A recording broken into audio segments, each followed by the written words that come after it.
What is up, folks? How's it going? This is Waj. Hope you guys are all doing well. And today we're going to be taking a look at the new Astro C40 and comparing it directly against the SCUF Vantage. Now, both of these two are compatible with the PC, but they're mainly designed for the PlayStation 4 console, which is getting to be quite reasonably priced, unlike these controllers, which actually cost about 2/3 of the console that they're compatible with, which is definitely a huge chunk of change. We're going to address the reason why they cost so much, talk about the ergonomic features, the design, as well as the customizational options that each of them present. So if you're interested in getting the ultimate PlayStation 4 controller, this is the perfect video for you, and let's get right into it.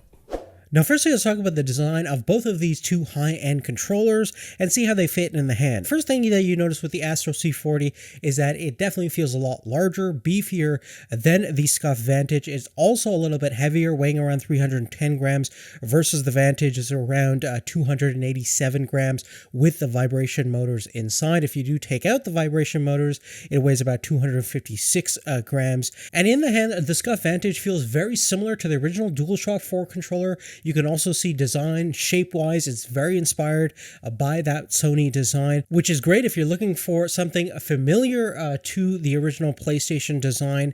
But I'm personally more of a fan of the C40. It feels a lot more secure in the hand. I love the rubberized texture grip at the bottom, and just from a general comfort level based on my hand size, I slightly prefer it over the SCUF, especially for prolonged gaming sessions. Now, one of the cool things about the SCUF is that you definitely have a lot more buttons to play with compared to the Astro. You have two left, right, side, or sax buttons as they call them. At the back, the Astro C40 has two rear-mounted paddle buttons versus we have four on the SCUF Vantage, which is awesome in terms of giving you more controllability options, more options in terms of remapping specific commands in your games. But accessing those paddles, and especially those side-mounted sax buttons, are always a little bit awkward at times, and especially if you're in an in-game competitive gaming environment, the placement perhaps may not be optimal for everybody out there. Versus the C40 TR doesn't have the amount of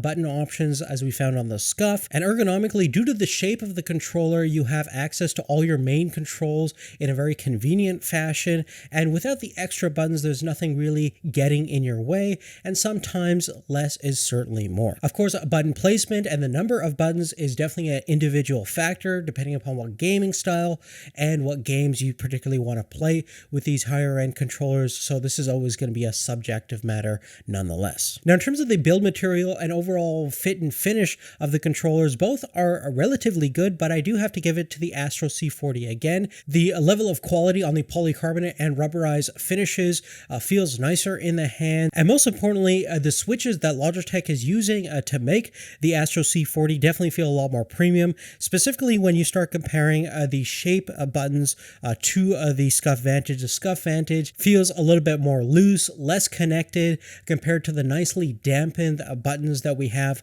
on the Astro. And it's a similar story when you compare the feel of the triggers, analog thumbsticks, and D-pads. The Astro in pretty much every way feels like a more well thought out premium built controller, versus the input feel that you're going to encounter on the SCUF isn't dramatically different from other third-party manufacturers that are offering controllers at a much lower price point. Now, moving forward, even though the design round might go to the Astro C40, I definitely think the SCUF Vantage has some tricks up its sleeve, and that is definitely customization. Now, SCUF is pretty much renowned for the ability to customize pretty much anything you can think of on a controller, and the Vantage is certainly no exception. Starting with the removable faceplate, basically any color combination you can think of, you can configure this controller with. There's also different themes that you can print onto the controller. The thumbsticks have different lengths available, as well as different cap textures, whether that's convex or concave. You can swap out the anti-friction thumbsticks rings themselves for different color combinations. The D-pad can be configured to a standard cross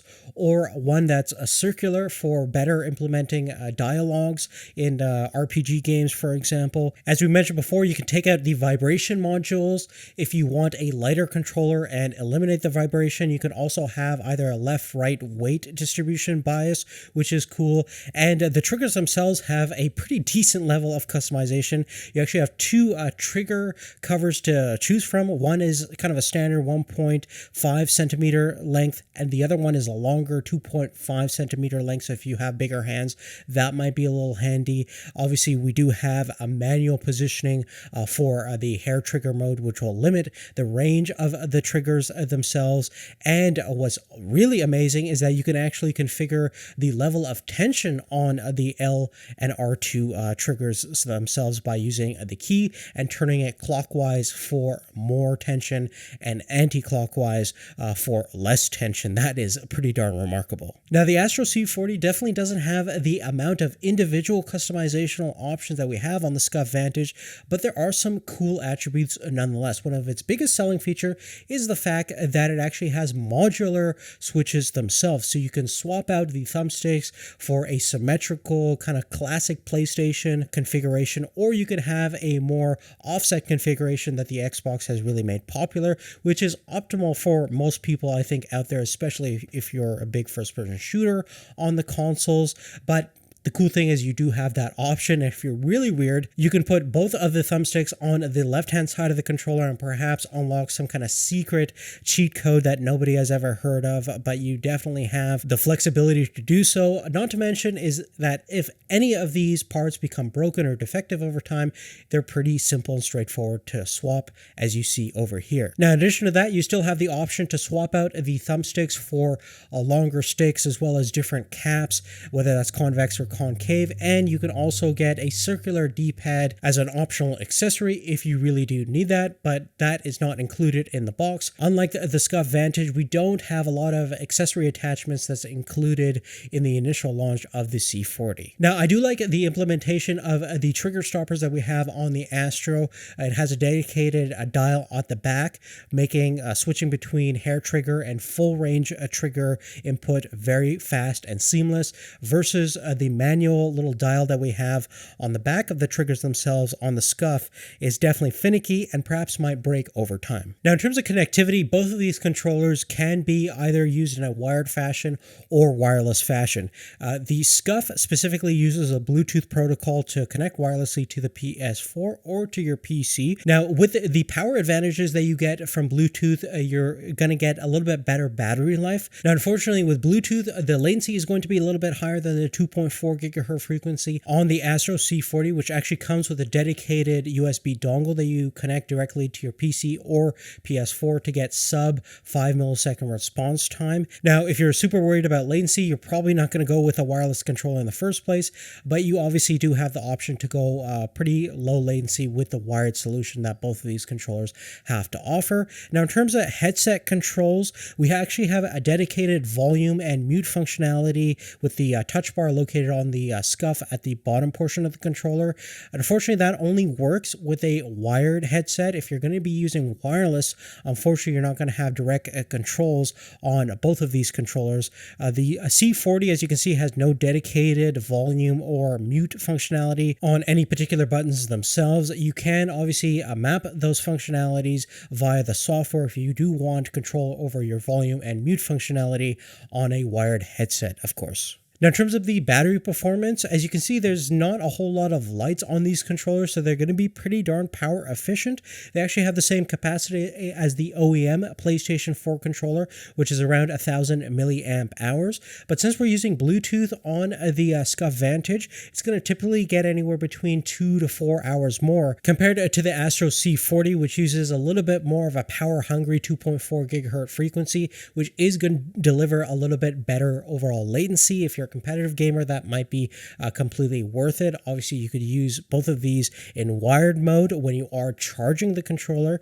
And in terms of actual specific battery times themselves, the original OEM controller ranged in between 6 hours to 8 hours of usage.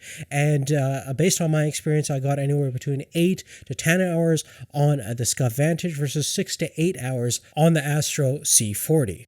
To sum up everything we've talked about thus far, I think if you're in it for the most custom controller that you can possibly configure, certainly the SCUF Vantage has that for you tenfold. Definitely has a lot more features that you can swap out and cater to your specific needs. If you want the most amount of buttons on a PlayStation 4 controller, definitely a great solution for that. And honestly, I can see why people would criticize something like this, but if you look at the world of PC gaming, where you have so many different keyboard configuration, different switches, different mice, why not have that in the console world? So this makes complete sense to me. Now on the Astro C40 side, certainly this is the better design, ergonomically superior based on my experience. It has less fluff, everything feels a lot more premium in terms of its build quality, and I can see why they're charging $200. And ultimately, if I had to pick out of these two controllers, which one I would use for my PC and PlayStation 4, I would probably go with the Astro C40. At the end of the day, comfort wins all, and this is probably the most comfortable gamepad that I have used in many, many years. Definitely love to hear your thoughts. Love to hear your opinion on which of these controllers you would pick, and perhaps some alternative solutions. I know Razer still has their Raiju model available for the PlayStation 4, and obviously it's going to be interesting to see what the new PS5 controller is going to look like. Perhaps they'll be inspired by designs like this, but again, I want to thank you guys so much for your support. Check out the description down below for more details about everything we've talked about, and make sure you have notifications turned on so that way you get our videos once they become available. Thanks again for your support, and we'll see you later. Take care.